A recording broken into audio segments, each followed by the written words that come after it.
Hello everyone, कैसे हैं आप सब लोग। आई होप सो सभी बढ़िया होंगे, अच्छी तरीके से पढ़ाई कर रहे होंगे। क्यों भाई? क्योंकि अब बनना है हमको अधिकारी। आरओ की वैकेंसी आ गई है, आप सभी को पता है। हमारी डेट जो है वो भी निश्चित हो गई है। फरवरी के माह में हमारी परीक्षा होने वाली है और हमारे चैनल पर ऑलरेडी आपकी वीडियोज़ अपलोड हो रही है आपके आरओ और एआरओ की परीक्षाओं को लेकर। हम लोगों ने अभिमन्यु सीरीज आपकी स्टार्ट कर दी है हिंदी की, आप सभी लोग देख ही रहे होंगे। और आज से मैं प्रियम सर स्वागत करता हूं आपका अपने YouTube चैनल एनपीसी गुरुकुल पर। और आज से मैं लेकर आने वाला हूं आपके लिए आपके इतिहास की और आपकी अर्थशास्त्र की क्लासेस। आप सभी को पता है कि यूपी पेट में मैंने आपका साथ निभाया था। आपकी इतिहास की क्वेश्चंस को लेकर आपकी इतिहास की सारी वीडियोस मैंने आपको प्रोवाइड कराई थी, जिसमें से क्वेश्चंस आपके बने थे। जो कुछ मैराथन थी आपकी पेट में वो भी मैंने कराई थी आपको आपके एग्जाम से पहले, उसमें से भी कुछ क्वेश्चंस फंसे थे। ठीक है, अब देखिए हर एक चीज को कितनी बारीकी से आप समझ रहे हैं और बारीकी से आप पढ़ रहे हैं, ये आप पर डिपेंड करता है और वही आपको आगे तक लेकर जाता है। आज से हमारा बैच जो है वो आरंभ हो गया है, मतलब आज से हमारा जो हिस्ट्री का है वो आरंभ हो गया है और दिन पे दिन आपके लिए सभी कक्षाएं मिलती रहेंगी आपके जीएस के क्लासेस की। ठीक है, तो एक बार मैं फिर आपका स्वागत करना चाहता हूं तहे दिल से। आपका जो इंतजार था वो आज खत्म हो गया है पूर्णतः तरीके से कि भाई प्रियम सर जो थे या सीएस सर जो है वो किस तरीके से आपकी क्लासेस लेकर आएंगे। तो आज से आपकी जो जीएस की क्लासेस हैं वो आपकी एग्जाम डेट तक पूरी तरीके से मैं देता रहूंगा। और सबकी को पता है कि भाई अब आपकी जो परीक्षा है उसकी तिथि आपकी घोषित हो गई है, जो कि आपकी फरवरी माह में है। तो फरवरी तक हम आपका साथ बिल्कुल नहीं छोड़ने वाले। आप भी निरंतर हमारा साथ नहीं छोड़िए, क्योंकि आपका साथ और हमारा विकास और हमारा साथ आपका विकास, ये तो भाई देखो एक दुनिया का नियम है जो हमको फॉलो करते हुए आगे बढ़ते हुए चलना है। ठीक है, तो आज की क्लास में मैं आपसे बात करने वाला हूं। आज हम अपनी पहले प्रैक्टिस सेट की बात करने वाले हैं, पहली प्रैक्टिस सीरीज की बात करेंगे, जिसमें मैं देखिए आपके लिए कुछ टॉपिक्स लेकर आया हूं, जहां पर मैं आपसे दिल्ली सल्तनत की बात करने वाला हूं। देखिए भाई, सबसे पहले मैं आपको थ्योरीज की तरफ लेके चलूंगा, उसके साथ साथ में फिर मैं आपको प्रैक्टिस क्वेश्चंस की तरफ लेके चलूंगा। तो एक बंच तैयार करेंगे हम अपना पूरा इतिहास के अंदर, जहां पर हम बात करेंगे अपनी थ्योरी की भी, जो मेन पॉइंट्स हैं, जो मेन टैगलाइंस हैं, हम उन पर बात करेंगे और वहीं से हम लोग अपने प्रैक्टिस सीरीज को भी स्टार्ट करेंगे। तो एक तरीके से दो चीजें को यहाँ पे काम होने वाला है। एक वो जो मैं आपके लिए मैं आपके लिए 50 क्वेश्चन करा रहा हूं, तो 50 क्वेश्चन की सीरीज आपकी तैयार हो रही है। साथ ही साथ में आप जानते हैं कि ऑप्शंस के साथ भी मैं बातचीत करता हूं, वहां से मैं आपके क्वेश्चंस बनाता हूं। तो मान के चलिए 50 के साथ वो 50 क्वेश्चन नहीं, फिर वो लमसम 150 क्वेश्चंस बनते हैं। ठीक है, अब वो जो 150 क्वेश्चन आपके बने, उसके अलावा जो मैं थ्योरी बना रहा हूं, यहां से आपके क्वेश्चन प्रिपेयर हो रहे हैं। तो आप ऐसा समझिए, एक या दो क्लास किसी एक ही टॉपिक के बिहाफ पर जब आपकी होगी, तो उससे आपके कई सारे महत्वपूर्ण जो प्रश्न हैं वो आपके यहां से होने वाले हैं। ठीक है, तो चलिए आज शुरुआत करते हैं इस चीज पर। हम लोग आज अपनी पहली क्लास लेकर आए हैं, तो पहली क्लास में हम बात करते हैं अपने दिल्ली के बारे में। ठीक है, तो चलिए देखिए बात यहां पर हो रही है क्या। सबसे पहले मैं पेन सेलेक्ट कर लेता हूं। ठीक है, मैं यहां पर पेन सेलेक्ट कर लेता हूं आपका। ठीक है, मैंने पेन सेलेक्ट कर लिया यहां पर। ठीक, चलिए बात हो रही है यहां पर क्या, दिल्ली का पहला सुल्तान इल्तुतमिश था। बात क्या हुई यहां पे, दिल्ली का पहला सुल्तान कौन था? पहला सुल्तान यहां पर इल्तुतमिश था। इस लाइन को मैं थोड़ा सा करेक्ट करना चाहता हूं। कुछ लोग सोचेंगे इसी बात पर वीडियो बंद करने जा रहे होंगे, बोले अरे पहली लाइन बोली मास्टर ने, पहली लाइन गलत कर दी। मैं अब इस लाइन को कतई सही करने वाला हूं। किस तरीके से, जो आपका सबसे पहला संपन्न जो शासक था, जो आपकी दिल्ली सल्तनत की गद्दी पर बैठा था, वो इल्तुतमिश था। वो कौन था? वो आपका इल्तुतमिश था। ये आपके संपन्न गद्दी पर बैठा था भैया। ये जो संपन्न है, आपका संपन्न गद्दी पर एकाधिकार जमाने वाला जो पहला दिल्ली का सुल्तान था, वो इल्तुतमिश ही था। अब आप कहोगे मैं गूगल कर लेता हूं सर, आप गलत कह रहे हैं अभी भी, तो आप कर लीजिए, मैं आपको बताता हूं जी क्या है। जब 1206 में किसमें 1206 में जब आपका किसकी मृत्यु हुई थी, आपकी किसकी मृत्यु हुई थी 1206 में? 1206 में जब गौरी मरा, तो गौरी ने क्या किया, गौरी का एक सेवक था, एक गुलाम था, जिसका नाम था कुतुबुद्दीन ऐबक। कौन था भैया?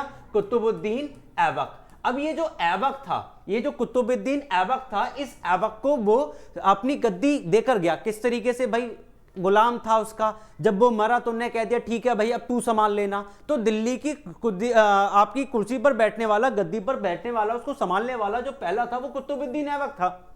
ठीक है, वो क्या था, वो आपका कुतुबुद्दीन ऐबक था। ये 1206 में आपका गौरी मरा, गौरी के मरने के बाद ऐबक ने उसको संभाला। लेकिन ऐबक जो था वो संपन्न दिल्ली का नहीं था, उसने दिल्ली की गद्दी को संभाला और कुछ समय के बाद वो जो गद्दी थी उस गद्दी का उत्तराधिकारी चुन लिया गया। और वो जो उत्तराधिकारी था वो कौन था, वो आपका इल्तुतमिश था। वो कौन था आपका, वो आपका जी इल्तुतमिश था। इस चीज को आप समझ लीजिए। कुतुबुद्दीन ऐबक यहां से नहीं आएगा, यहां से कुतुबुद्दीन ऐबक नहीं आएगा, यहां से कौन आएगा, यहां से आपका इल्तुतमिश बिल्कुल सही आंसर होगा, जो संपन्न था। ठीक है, ये संपन्न उत्तराधिकारी था जिसने दिल्ली को विकसित कर डाला, जिसने दिल्ली को विकसित किया।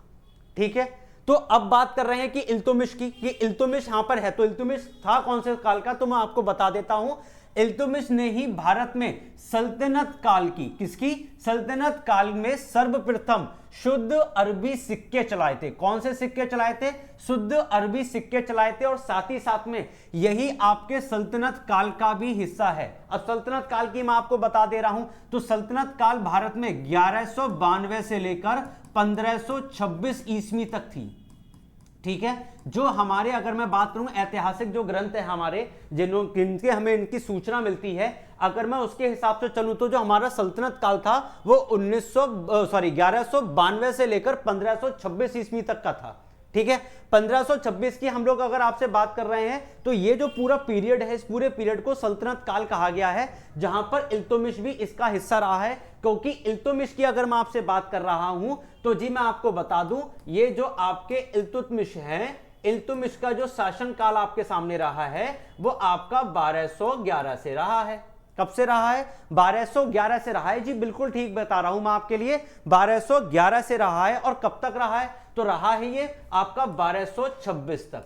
कहां से कहां तक रहा है, ये आपका 1211 से लेकर 1236 ईस्वी तक आपके इल्तुतमिश का शासनकाल चला है। ठीक है जी, इस बात को समझ लीजिए। और जो आपका सल्तनत काल है जिसमें इल्तुतमिश थे, वो कब से चला आया है, वो आपका 1192 से लेकर 1526 ईस्वी तक चला है। ठीक है, तो एक लॉन्ग पीरियड का जर्नी है जिसके अंदर इल्तुतमिश भी आए, कुतुबुद्दीन ऐबक भी आए। ठीक है जी, और 1206 में किसकी हुई थी, आपके गौरी की मृत्यु हुई थी। किसकी मृत्यु हुई थी, आपके गौरी की मृत्यु हुई थी। और इसकी मृत्यु के पश्चात ही कुतुबुद्दीन ऐबक जो उसका गुलाम था उसको अधिकारी बनाया गया था, दिल्ली सल्तनत की गद्दी पर बिठाला गया था। लेकिन भाई वो संपन्न नहीं था पूरी तरीके से। जो संपन्न था, जो आपका पहला सुल्तान, सबसे सुल्तान बना था, वो कौन बना था, वो इल्तुतमिश बना था। अब आई होप सो आपको बात समझ में आ गई होगी कि ऐसा पॉइंट यहां पर मैंने क्यों लिखा है। ठीक है, चलिए अगले की बात कर लेते हैं। तो बता दूं आपको, यह पहला वो व्यक्ति था जिसने शुद्ध अरबी सिक्के चलाए थे। ठीक है, चलिए आगे। आपके सल्तनत युग में दो महत्वपूर्ण सिक्के हैं। कौन कौन से, चांदी का टंका, ठीक है, और दूसरा कौन सा है, तांबे का जीतल। ठीक है, आपके दो देखो यहां पर महत्वपूर्ण सिक्कों की जानकारी दी गई है। कौन कौन से, एक तो है आपके चांदी का टंका और दूसरा कौन सा है, तांबे का जीतल। ये दो तरीके के सिक्के यहां पे आपके इल्तुतमिश ने आरंभ किए थे। तो यहां से देखो प्रश्न बनेगा कि किसके शासन काल में दो सिक्के थे, दो तरीके के सिक्के यहां पे प्रचलित हुए थे। पहला जो था वो चांदी का था, तो दूसरा कौन सा था, तो दूसरा किसका था, दूसरा तांबे का था। ठीक है, तो दो धातु के बने हुए सिक्के आपको इल्तुतमिश के शासनकाल में देखने को मिले। एक आपका तांबे का था और दूसरा आपका चांदी का था। ठीक है, चलिए अगला क्या है, 1229 ईस्वी में इल्तुतमिश को बगदाद के खलीफा से खिलात का प्रमाण पत्र प्राप्त हुआ। कहां से, बगदाद। ठीक है, अभी भी नाम सुन लेते हैं जी हम इनका। तो बगदाद, भाई एक देखा जाए तो एक ऑनर जैसा एक नाम यहां पर नजर आ रहा है, बगदाद के खलीफा। बगदाद के खलीफा से किसका आया, खिलात का प्रमाण पत्र प्राप्त हुआ था। इनके लिए एक ऑनर वाली बात है, एक ऑनर जैसा यहां पे कोडिंग की बात हो रही है। कहां से, बगदाद के खलीफा से। तो पूछा जा सकता है कि 1229 में इल्तुतमिश को एक प्रमाण पत्र प्राप्त हुआ था, किसका, खिलात का। ठीक है, किसका हुआ था, खिलात का हुआ था। कहां से हुआ था, तो किससे हुआ था, बगदाद के खलीफा से। कहां से हुआ था, बगदाद के खलीफा से। भाई इस चीज पर गौर फरमाइएगा, क्वेश्चन बनना है, ये सिर्फ एक लाइन नहीं है जो आपको पढ़नी है। यहां से हर लाइन में आपको क्वेश्चन बटोरना है। और वही क्वेश्चन मैं आपको बटरवा रहा हूं आपकी क्लास में, तो इस चीज को समझते हुए चलिए। कहानी स्टार्ट हुई थी आपकी कहां, इल्तुतमिश से। मैंने कहा गौरी की भी बात कर दी, ऐबक की भी बात कर दी। ऐबक के बाद संपन्न आपके उत्तराधिकारी दिल्ली के सल्तनत की इल्तुतमिश की भी बात कर ली। ठीक है, आपको इन सब चीजों को नोट डाउन करना है, कॉपी पेन लेकर बैठिए, सारी चीजों को लिखते हुए चलिए। ठीक है, ये मेरी आपसे गुजारिश है, ये आपको करना पड़ेगा। सभी मेरे प्यारे भाई बहनों, आपको ये काम करना पड़ेगा और आप ये काम करेंगे तभी समझ लीजिए अधिकारी आप बनेंगे। चलिए आगे की बात करते हैं। मध्यकालीन भारत की प्रथम महिला शासक आपकी जो रजिया सुल्तान थी, वो कब से कब तक थी? 1236 से 1240 थी। 4 साल ही शासनकाल रहा था। 40 में जाकर भैया इनके इतने ज्यादा विरोधी बढ़ गए थे, उन्होंने कहा भैया ऐसा है, हम एक महिला के अंडर में काम थोड़ी करेंगे, एक महिला के अधीन में आके काम थोड़ी करेंगे कि वो हमसे हुक्म दे और हम मान लें। तो विरोध ज्यादा हो गया था, इसलिए शासनकाल जो था ये 4 वर्ष का ही रह पाया। कितने वर्ष का रह पाया? 4 वर्ष का ही रह पाया था। अब रजिया सुल्तान कौन है भैया? तो रजिया सुल्तान इल्तुतमिश की बेटी थी। कौन थी? इल्तुतमिश की बेटी थी। और ये 4 भाई बहन थे, मतलब इनके 3 भाई थे, इनके 3 भाई थे और ये 1 बहन थी। ये 1 बहन थी और 3 भाई थे, तो टोटल कितने भाई बहन हो गए? ये 4 भाई बहन हैं, जिसमें से रजिया सुल्तान को गद्दी मिली थी 1236 से लेकर 1240 तक की। ठीक है, 1236 से लेकर 1240 तक की रजिया सुल्तान ने यहां पर शासनकाल अपना किया है। चलिए अगली स्लाइड में देख लेते हैं। अगली स्लाइड में देख लेते हैं क्या है। उसने सुल्तान को धरती पर ईश्वर का प्रतिनिधि नियामत एक खुदाई माना है। किसने माना है भैया? उसने सुल्तान को, जो सुल्तान हुआ करता था इस काल में, जो सुल्तान था उसको ईश्वर का प्रतिनिधि माना गया है। ठीक है, कहते नहीं है कि भाई दूत आए हैं, सेम उसी तरीके से भाई की ईश्वर के द्वारा खुद ही यहां पर अवतारित, यहां पर एक पुरुष आए हैं और उसको क्या, किस चीज का उसको पद, मतलब एक नाम दिया गया था। वो क्या दिया गया था? यहां पे नियामत एक खुदाई का एक नाम दिया गया था। उनको माना जाता था जो ईश्वर का प्रतिनिधि था। कौन था? आपका भैया सुल्तान। कौन था भैया? सुल्तान था। ठीक है, उसके अनुसार सुल्तान जिल्ले इलाही अर्थात भगवान का प्रतिबिंब है। ठीक है, कौन है? कौन है भैया? ईश्वर का प्रतिबिंब कौन है? जिले इलाही। जिले इलाही को एक का नाम दिया गया, कोड दिया गया कि भाई जिले इलाही किसको कहा जाएगा? तो जिले इलाही किसको कहा जाएगा? जो ईश्वर का क्या होगा? प्रतिबिंब होगा। ठीक है, मतलब छाया होगा, शैडो होगा। एक तरीके से मान लिया जा रहा है कि भाई जो सुल्तान है, जो गद्दी पर बैठा है, वही हमारा भगवान है, वही हमारा खुदा है। इस चीज को लेकर बात करी जा रही है, डोमिनेंसी की बात की जा रही है कि भगवान कहीं और नहीं, भगवान साक्षात यहां बैठे हुए हैं, जो आपके दिल्ली के सल्तनत पे जो हुक्म जमाए बैठे हैं, उनकी बात करी जा रही है यहां पर। तो यह बात आपको यहां पर याद रखनी पड़ेगी कि जिले इलाही का मतलब यहां पर क्या है? यहां पर मतलब ईश्वर के प्रतिबिंब से है। ठीक है जी, ठीक है। अगला क्या है? बलवन। अरे जी बलवन, इनका नाम कैसे भूल सकते हैं? तो मैं आपको बता दूं, सल्तनत जो आपकी ये जो सल्तनत काल चल रहा है, उसके नमे शासक हैं भैया। ये आपको याद रखना पड़ेगा। बलवन जो हैं वो दिल्ली सल्तनत के 9वें शासक थे, मतलब 9वें नंबर के शासक थे, जिन्होंने दिल्ली पर भी भैया अपनी ठाठ जमाए रखी थी। अब बलवन है कौन? तो बता देते हैं। बलबन ने ईरानी बादशाहों के कई परंपराओं को अपने दरबार में आरंभ किया। उसने आपका सिजदा भूमि पर लेटकर अभिवंदन करना और पाबोस मतलब सुल्तान के चरणों को चूमना।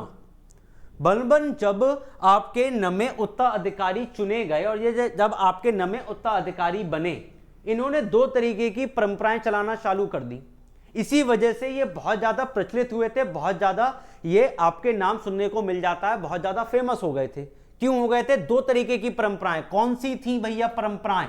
एक था आपका सजदा, बोले भैया सजदा करना पड़ेगा आपको। अभी के कहते नहीं है, बोले भैया अदाब, तो आप सजदा कर रहे हैं किसी का, वो सजदा की बात यहां पर कर रहे हैं। कैसे? मतलब क्या था उसका? भूमि पर लेटकर अभिनंदन करना। ठीक है, भूमि पर लेटकर हाथ जोड़कर अभिनंदन करना, पहला तो ये था। दूसरा था पाबोस, सुल्तान के चरणों को चूमना। ठीक है, एक तो आप लेटेंगे जमीन पर, ठीक है, सजदा करेंगे भाई हाथ जोड़कर, फिर आप सुल्तान के जो आपके कमल चरण हैं उनको भैया चूमेंगे, तब जाकर आपको यह माना जाएगा कि आप जो हैं वो सुल्तान से बगावत नहीं करेंगे। ठीक है, तो बलबन ने भैया ये दो तरीके की परंपराएं प्रचलित करी थी, इसी वजह से ये फेमस भी बहुत हुए थे, बहुत ज्यादा प्रसिद्ध हुए थे भैया। ठीक है, कि रीतियां आरंभ की थी उसने अपने दरबार में प्रतिवर्ष फारसी त्योहार नौरोज, कौन सा था भैया, फारसी त्योहार नौरोज। बात यहां पर नोट करने लायक है भैया, फारसी त्योहार था वो कौन सा था, वो था नौरोज। फारसी त्योहार नौरोज किसने चालू किया, बलबन ने चालू किया। किसने चालू किया, बलबन ने। बलबन कौन थे भैया, आपके नवे सुल्तान थे। ठीक है, आपके नवे सुल्तान थे, किसके, सल्तनत काल के। किसके, सल्तनत काल के। देखिए भाई, ठीक है, सल्तनत काल के। और साथ ही साथ में भैया इनने क्या किया, साथ ही साथ में बलबन ने भाई क्या किया, साथ ही साथ में बलबन ने भाई आपके दो तरीके की रीतियों को भी चालू किया, दो तरीके की परंपराओं को चालू किया। एक तो यह था कि पूरी तरीके से सजदा करना है, पूरी तरीके से सजदा करना, और अगला पूरी तरीके से पाबोस, मतलब आपको जो पैर हैं सुल्तान के उनको चूमना है, उनका अभिनंदन करना है। ठीक है, तो ये जो थे ये आपके सुल्तान से थे, बड़ी शानो शौकत के, बड़ी शानो शौकत के साथ मनाने की प्रथा आरंभ की गई थी। ठीक है, किसको, किसको बनाने की आपकी परंपरा चालू की गई थी, नौरोज को। किसको, नौरोज, जो कि कैसा था, एक फारसी त्योहार था, जो कि कैसा था, एक फारसी त्योहार था। ठीक है, ठीक है। अब मैं आपको बता दूं बलबन के बारे में थोड़ा सा, बलबन भाई कौन है, तो मैं आपको बता दूं, गुलाम वंश की बात कर लेता हूं। किसकी, गुलाम। तो गुलाम वंश की मैं आपसे बात कर ले रहा हूं। गुलाम वंश में जो आपके बलबन थे, गुलाम वंश में जो आपके बलबन थे, ये क्या थे, ये गुलाम थे। ठीक है, 1249 से लेकर, कहां से लेकर, 1249 से लेकर 1286 तक इनका उल्लेख आपको मिलेगा इतिहास के अंदर। इतिहास के पन्नों में 1249 से लेकर 1286 तक आपको इनके बारे में नाम मिलेगा। गुलाम वंश में आपके जो बलबन थे वहां के, आप कह सकते हैं कि एक तरीके से आपके मतलब गुलाम वंश में आपके थे एक पदाधिकारी थे, आप ऐसा कह सकते हैं। एक तरीके से आप ये कह सकते हैं कि भाई वहां पे जो थे वो इनमें इन्वॉल्व थे इन लोगों में, और वहां पे इनका जो काम था वो बलबन का, वो एक तरीके से आप कह सकते हैं गुलाम जैसे थे। ठीक है, 1249 से लेकर 1286 तक इनका जिक्र आपको मिलेगा गुलाम वंश के साथ। किसके साथ मिलेगा, गुलाम वंश के साथ। और उसके बाद उसके बाद इन्होंने तख्ता पलट कर दिया। क्या कर दिया, तख्ता पलट कर दिया 1265 में। 1265 से लेकर 1286 तक ये सल्तनत काल में दिल्ली के सुल्तान बने। कब से कब तक, 1265 से लेकर 1286 तक का इनका काल रहा है, जिसमें ये क्या बने हैं जी, आपके सुल्तान। क्या बने हैं, सुल्तान। सही है जी, ये आपके सुल्तान बन गए 1265 से लेकर 1286 ईस्वी तक के। ठीक है, पर जिक्र आपको इनका गुलाम वंश के साथ मिलेगा, जो कि 1249 ईस्वी से शुरू हो जाता है। ठीक है, पर 1265 में आके भैया नमे, पहले ही बताया था मैंने आपको, नमे सुल्तान बने थे ये आपके। ठीक है, तो ये बलबन से आपके कुछ प्रश्न हो गए, कुछ महत्वपूर्ण बातें हो गई जो आपको नोट कर लेनी है। आप ये मत समझिए थोड़ी अभी अधूरी जानकारी है। मैंने आपसे क्या कहा, जब प्रश्न लगवाऊंगा ना इसके ऊपर, तब कहानी कहां से कहां पहुंचा दूंगा सर, आप भी कहेंगे कि अरे सर मजा आ गया, क्या क्लास बता दी आपने हमारे लिए। तो चीजों पर जरा थोड़ा सा फोकस करिए, एक ही क्लास से किसी इंसान को जज करने की कोशिश ना करिए। ठीक है, हो सकता है कि शायद एक चीज ऐसी हो जिसमें हमें आप अपार हो, और सर हमको हमारे सिलेबस के हिसाब से लिमिटेड चीजें बता रहे हो, तो आप ये ना समझिए एक क्लास में कि भाई इनकी नॉलेज तो बड़ी सफिशिएंट सी है, बड़ी जरा सी है, ये हमें क्या बताएंगे। कम से कम एटलीस्ट 4-5 क्लासेस में आप किसी को टेस्ट करिए, तब जाकर ये इस चीज को समझिए कि भाई ये इंसान हमारी नैया पार लगवाएगा या नहीं। तो एटलीस्ट 4-5 वीडियो लगातार फ्रीक्वेंटली देखिए तो आप पूरी तरीके से वो बंदा हमको क्या दे रहा है। फिर नॉलेज देखिए कि अच्छा ठीक है, वो बंदा हमको जो चीज पढ़ा रहा है, सिलेक्टेड चीजें भी अगर माना हमको पढ़ा रहा है, तो कितनी बारीकी से हमको वो बता रहा है, ये सारी चीजें भी देखना सर जरूरी है। ठीक है जी, चलिए आगे बढ़ते हैं। अगला हमसे क्या कहा जा रहा है, रजिया बेगम की बात कर रही जा रही है। ठीक है, तो इसकी भैया बेटी आ गई। ठीक है, अब भैया क्या है, रजिया बेगम को आपका सत्ता युक्त करने में तुर्कों का हाथ था। किसका था भैया? इनको सत्ता युक्त करने में ये आपका किसका हाथ था? इनमें तुर्कों का हाथ था। तो मैं आपको बता दूं भैया, जब इल्तुमिश भी राजगद्दी पर बैठा था, तो जो तुर्कों के अमीर थे भाई, उन्होंने भी बहुत ज्यादा टांग अड़ाई थी। वो इल्तुमिश को बिल्कुल भी उस पर बैठना पसंद नहीं कर रहे थे। उनको बिल्कुल पसंद नहीं था कि जो उत्तराधिकारी आपका चुना जा रहा है वो इल्तुमिश को चुन लिया जाए या इल्तुमिश उस गद्दी पर भी बैठ जाए। ठीक है, वहीं पर बात आ गई फिर से रजिया बेगम की में। अभी भी हाथ किनका है? तुर्कों का ही हाथ है। किसका है? तुर्कों का। तो अरब और तुर्कों का तो पहले से ही भाई योगदान रहा है, या तो किसी को बिठाने में या तो किसी को हटाने में। ठीक है, कानाफूसी यहां पर हमेशा से रही है। ठीक है जी। अब 1249 ईस्वी में बलबन ने अपनी पुत्री का विवाह सुल्तान नसीरुद्दीन से किया। किसने किया? बलबन की एक बेटी थी, उस बेटी का 1249 ईस्वी में किसके साथ विवाह किया था? नसीरुद्दीन के साथ विवाह किया था। ठीक है, क्यों किया था अगले पॉइंट में पता लग जाएगा। इस अवसर पर उसे उलुग खां की उपाधि और नायाब ए मलिकात का पद दिया गया था। ठीक है, किसका पद मिला था भैया उसको? नायाब ए मलिकात का पद ग्रहण किया उसने, उसकी पुत्री ने, और साथ ही साथ में उलंग खां की भी उपाधि उसको मिली थी। किसकी मिली थी? उलंग खां की उपाधि भी उसको मिली थी। अब ये जो उलंग खां जो है इसकी उपाधि जो मिली, और साथ ही साथ में नायाब ए मलिकात का भी जो पद उसको मिला था, इस पद की वजह से ही बलबन ने क्या किया था? अपनी पुत्री का विवाह किसके साथ किया? आपके नसीरुद्दीन के साथ किया था। ठीक है, क्योंकि भाई आप बात समझिए, कहीं पर 1286 में जब ये मरा, किसी भी वक्त में देखिए भाई 1249 में ऐसा हुआ था। और मैंने आपको बताया था, क्या बताया था? पिछले ही स्लाइड में मैंने आपको बताया है 1265 में बलबन राजगद्दी पर बैठा है। तो कहीं से जब इंसान बहुत ज्यादा स्ट्रांग होगा तभी तो दूसरी जगह जाकर अपने पद को छीनने की कोशिश करेगा। सेम इसी तरीके से आपकी पढ़ाई बहुत बेहतर होगी तभी तो आप अगले वाले अधिकारी आप ही घोषित होंगे, आप ही आरओ की पोस्ट पर अधिकारी बन के बैठे होंगे। तो तैयारी करना जरूरी है। तो उसने भी अपनी तैयारी करी, उसने अपना दामाद ऐसा चुना जो पहले से शक्तिशाली, उसने अपनी बेटी को भी वहां से निकाह करवाया। काहे? क्योंकि उसको भी पद मिला। जब पद मिला है तो जाहिर सी बात है भैया, जो उसके अंडर में जो प्रजा है मानेगी तो भैया मलिका आजम की ही है ना। तो इसी वजह से उसको ये अवसर थोड़ा सा प्राप्त हो गया। ठीक है, बलबन ने रक्त और लोहे की नीति अपनाई थी। किसकी? रक्त और लोहे की। मतलब क्या होता है? बोले बहा दो, काट दो। अब काटेंगे किससे? लोहे के औजार से। ठीक है, लोहे के औजार से मतलब हथियार से। बोले भैया कटोगे, लोह आपका निकलेगा, मतलब सॉरी रक्त आपका निकलेगा, लहू आपका, है ना, तभी तो जाकर जीत हमारी होगी। 1265 में यूं ही नहीं बैठ गई ये गद्दी पर।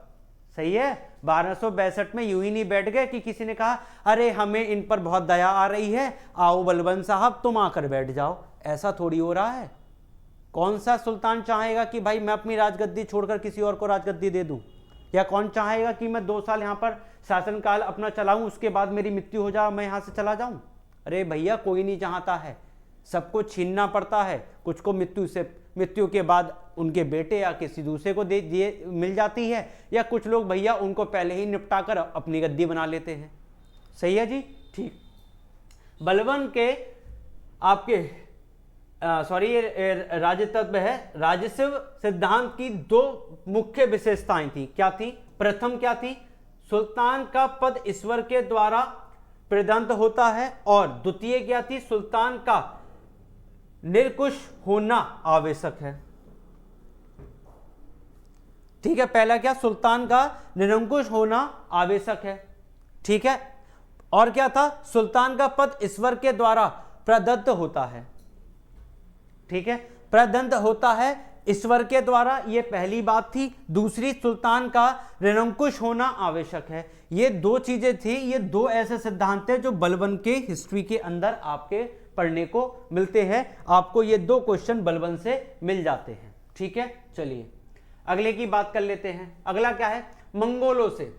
ठीक है, मंगोलों से मुकाबला करने के लिए बलबन ने एक सैन्य विभाग दीवान ए अर्ज की स्थापना की थी। किससे भैया? मंगोलों से क्या करने की भैया? मुकाबला करने की बलबन ने एक सैन्य विभाग का स्थापना की, जिसको क्या बोलते हैं? दीवान ए अर्ज। क्या बोलते हैं? दीवान ए अर्ज बोला जाता है। मंगोल के बारे में मैं आपको पूरी एक अलग से वीडियो बनाकर दूंगा। मंगोल का विषय छोटा विषय नहीं है, ये बहुत बड़ा विषय है।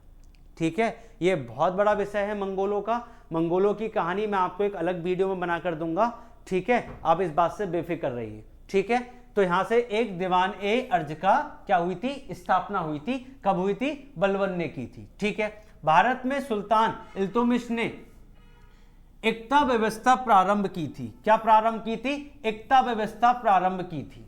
ठीक है जी, बात यहां पर आ जाती है क्या? एक यहां पे इल्तुतमिश से एक पॉइंट यहां पे छूट गया था, वो चलिए यहां पे पूरा हो गया। इल्तुतमिश ने क्या की थी? एकता व्यवस्था प्रारंभ की थी। ठीक है, अब व्यवस्था के चलते भाई सारी चीजें रहती हैं। इल्तुतमिश भी चाहते हैं कि भाई बहुत सी सारी चीजें हैं वो पूरी तरीके से चीजें जो हैं आपकी पूरी तरीके से चलती चली जाएं। ठीक है, तो इस तरीके की चीजें आपके सामने बनी रहती हैं और वो जरूरी भी होती हैं, और वो सब जरूरी भी होती हैं। ठीक है जी, आगे बढ़े, आगे बढ़े। ठीक है, अगला आ जाता है हमारे पास खिलजी वंश।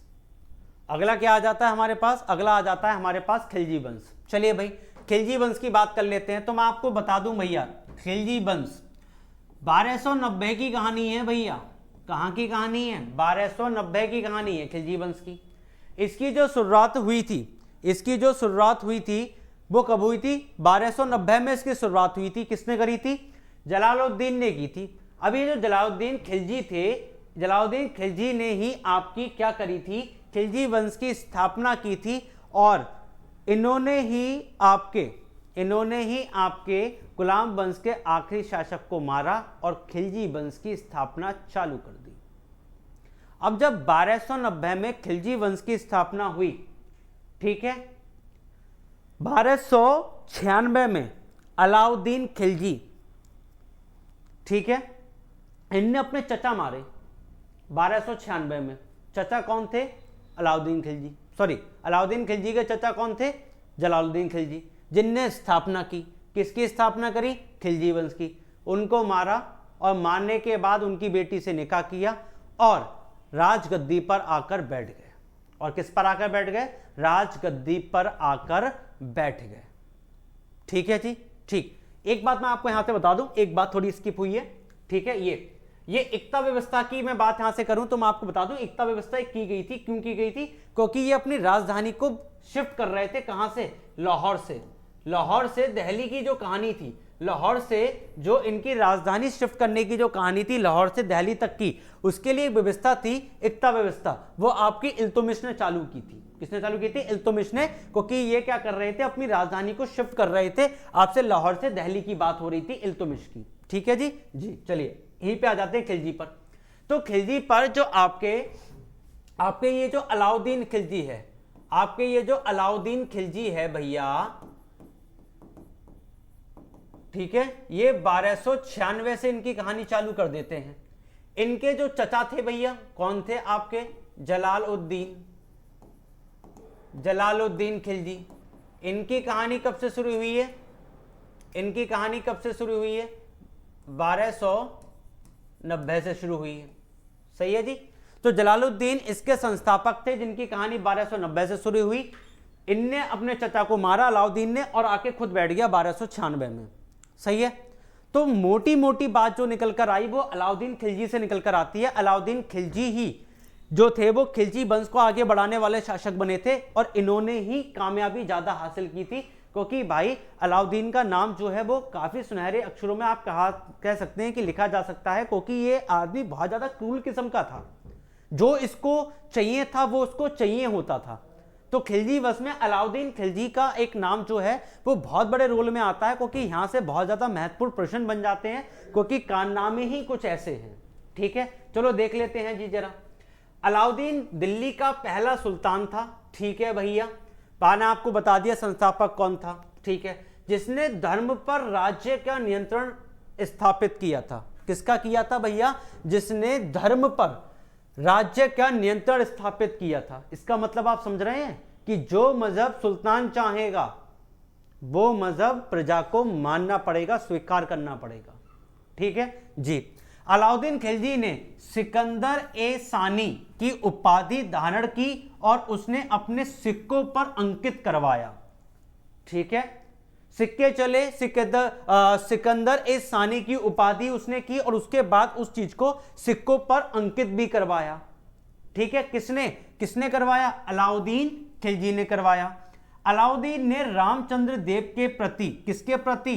रामदेव चंद्र देव के प्रति सम्मानपूर्ण व्यवहार किया तथा उसे रायान की उपाधि दी। किसकी दी? रायान की उपाधि दी। ठीक है, सारी बातें देखो हम यहां पर करेंगे, हर तरीके की हम सारी बातें यहां पर करेंगे। ठीक है, चलिए देखिए, इसको एक बार देखिए आप।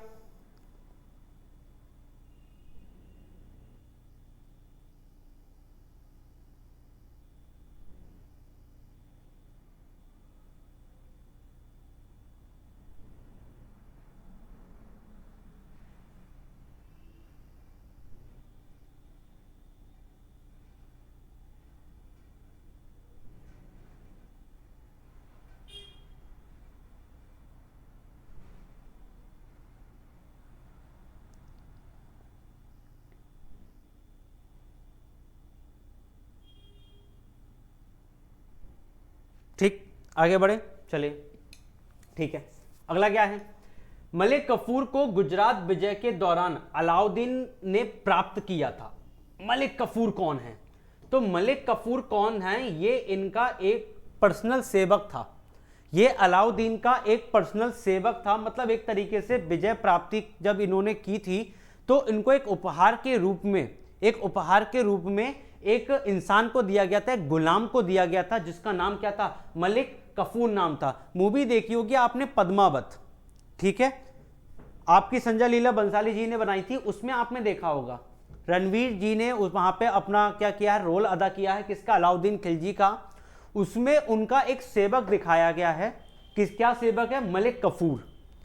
पूरी तरीके से अलाउद्दीन खिलजी के शासन में था वो, उनकी पूरी तरीके से उनकी सेवा में वो हमेशा तत्पर रहता था और उनके साथ ही हमेशा वो, चाहे जंग का मैदान हो चाहे भाई उनका शासन काल हो, हमेशा उनके साथ रहता था, उनका गुलाम बनकर। तो जो मलिक कफूर था वो बेसिकली विजय में जीता गया था, गुजरात विजय में। कहां जीता गया था?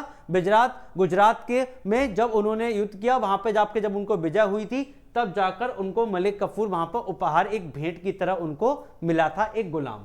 ठीक है, इसे 1000 दिनारी भी कहा जाता है। कि क्या कहा जाता है? इसे 1000 दिनारी भी कहा जाता है। किसे? मलिक कफूर को, जिस जहां से अलाउद्दीन खिलजी ने प्राप्त किया था, इसे 1000 दिनारी भी कहा जाता है। ठीक है, अगला क्या है? अलाउद्दीन पहला सुल्तान था जिसने भूमि की पैमाइश करा कर लगान वसूल करना प्रारंभ किया।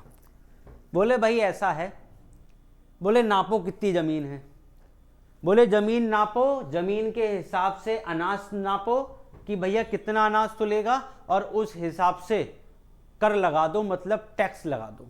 बोले वसूलो टैक्स अब लोगों से। पहले क्या होता था? बोले ठीक है खेती है, पता ही नहीं था किसके कितने खेत हैं। ठीक है, पर अलाउद्दीन खिलजी वो पहला शासक बना जिसने क्या किया? जिसने आपके भूमि की पैमाइश कराई और उस पर कर लगा दिया। क्या लगा दिया? उस पर कर लगा दिया। ठीक, अलाउद्दीन ने एक पृथक विभाग दीवान ए मुस्ताक राज की स्थापना की थी। किसने? इसने एक पृथक विभाग, अलाउद्दीन ने एक पृथक विभाग दीन ए मुस्ताक राज की स्थापना की थी। ठीक है, साथ ही साथ में इसने स्थापना किसकी की थी? दीन ए मुस्ताक राज की भी स्थापना किसने की थी? अलाउद्दीन खिलजी ने की थी। नाम आपको याद रखना पड़ेगा। आपके दीवान ए मुस्ताक राज की स्थापना किसने की थी? तो किसने की थी भैया? खिलजी वंश के अलाउद्दीन खिलजी ने की थी। ठीक है, अलाउद्दीन ने परंपरागत लगान अधिकारियों, हुक्त मुकदमा एवं मुकदाम एवं चौधरी ने लगान वसूल करने का अधिकार छीन लिया था। किसने? अलाउद्दीन ने परंपरागत लगान अधिकारियों, जो कौन, जिसमें कौन कौन आते हैं आपके खुक्त, आपके मुकदाम और आपके चौधरी, इन सब से लगान वसूल करने का जो अधिकार था वो अधिकार छीन लिया। उनको अधिकार अब उनको लगान जो था वो कर वसूलने का कोई भी अधिकार नहीं रहा था। सारा का सारा किसने होल्ड कर लिया? अलाउद्दीन खिलजी ने कर लिया था। अलाउद्दीन ने मलिक कफूर को, सॉरी कफूर होगा ये, आपके मलिक कफूर को सहाना या बाजार का अध्यक्ष नियुक्त किया था। क्या किया था भाई? इन्होंने क्या किया, मलिक कफूर के हाथ में आप पावर्स देना चालू कर दिया। ठीक है, मलिक कफूर भाई जो गुलाम था, जो गुजरात की विजय में उनको प्राप्त हुआ था, अब उसको इन्होंने क्या किया, धीरे धीरे करके कुछ पावर देना स्टार्ट कर दिया। और सबसे पहला पावर भैया उसको क्या मिला? उसको सबसे पहला पावर मिला, बाजार का अध्यक्ष नियुक्त किया गया। बोले भाई पूरा बाजार जो यहां पर लगेगा, उस पूरे बाजार पे जो नियंत्रण रखेगा, जो उसकी अध्यक्षता करेगा, वो कौन करेगा? बोले वो तुम करोगे। और मलिक कफूर को वहां से पहला हक जताने का एक तरीका मिल गया, पहला हक जताने का एक वहां पर उसको मौका मिल गया, जहां से उसका शासनकाल, अब मतलब कह सकते हैं कि उसका एक तरीके से मेजबानी वहां से चालू हो गई थी। ठीक है, सल्तनत कालीन शासक अलाउद्दीन खिलजी ने सामाजिक वितरण प्रणाली प्रारंभ की थी। क्या की थी? सार्वजनिक वितरण प्रणाली प्रारंभ की थी। किसने की थी? सल्तनत कालीन शासक अलाउद्दीन खिलजी ने सार्वजनिक वितरण प्रणाली, क्या सार्वजनिक वितरण प्रणाली की प्रारंभिकता शुरू की थी? किसने? अलाउद्दीन खिलजी ने की थी। ठीक है, अलाउद्दीन खिलजी द्वारा लगाए गए दो नवीन कर, कौन से भैया? दो नए कर थे जो उसने और लगाए। एक था आपका घरी कर, जो कि घरों एवं झोपड़ियों पर लगाया जाता था, तथा चराई कर, जो कि आपके दुधारू पशुओं पर लगाया जाता था। मतलब अब इतने कर लगाने के बावजूद भी इसके दो तरीके के नए कर निकल कर आ गए सामने। कौन कौन से? बोले भैया जो दूध उत्पादन करने वाले जो पशु होते हैं उन पर भी कर लगेगा। ठीक है, उन पर भी कर लगेगा। और साथ ही साथ में जो आपका हाउस टैक्स, जैसे कि शहरों में हाउस टैक्स लगाया जाता है, ठीक है, सेम उसी तरीके से आपको घर या आपका जो मकान है, झोपड़ी हो चाहे कुछ हो, आपको उसका भी कर देना पड़ेगा कि आप यहाँ पर अपनी मर्जी से अपने ही घर में रह रहे हैं, आपको इस बात का कर देना होगा। तो ये दो नए कर जो थे, जो किसके द्वारा लगाए गए? अलाउद्दीन खिलजी के द्वारा लगाए गए थे। ठीक है, तो आज की क्लास में हम लोगों ने बात करी थी किसके बारे में? दो चीजों के बारे में। एक तो हमने खिलजी वंश की थोड़ी सी बात करी और हमने बात करी थी आपके सल्तनत की। अब सल्तनत जो आपका पूरा वंश है, जो काल है, हमने बेसिकली काल की बात की है, सल्तनत काल की बात की है, जो कब से कब तक चला था। मैंने आपको बताया था जो कब से कब तक चला, 1526 में जाकर खत्म हुआ था। और चालू आपका कब से हुआ है? मतलब 1526 में जाकर खत्म हुआ, चालू 1192 से हुआ है। तो 1192 ईस्वी से लेकर बात करी थी हमने कहां से? 1526 तक की। ये पूरा सल्तनत काल है। इस सल्तनत काल में भैया बहुत सारे वंश आए और बहुत सारे वंश गए थे। सभी वंशों की मैं आपसे बात करूंगा एक के बाद एक कर। फिलहाल में तो इस वीडियो को अपना प्यार दीजिए, पूरी तरीके से हमारे साथ बने रहिए। और मैंने आपसे कहा ना, एटलीस्ट 4 से 5 वीडियो आप लगातार हर बंदे की देखिए। यहां पर जितने टीचर आपके लिए खड़े हैं ना, सब आपके लिए अपना खून पसीना एक करने को तैयार है। आपका बस सहयोग चाहिए, आपका बस हमें साथ चाहिए। तो बने रहिए चैनल के साथ, एनपीसी गुरुकुल को अपना प्यार देते रहिए। इसी के साथ आज मैं आपसे विदा लेता हूं, मिलते हैं फिर हम अपनी अगली वीडियो में।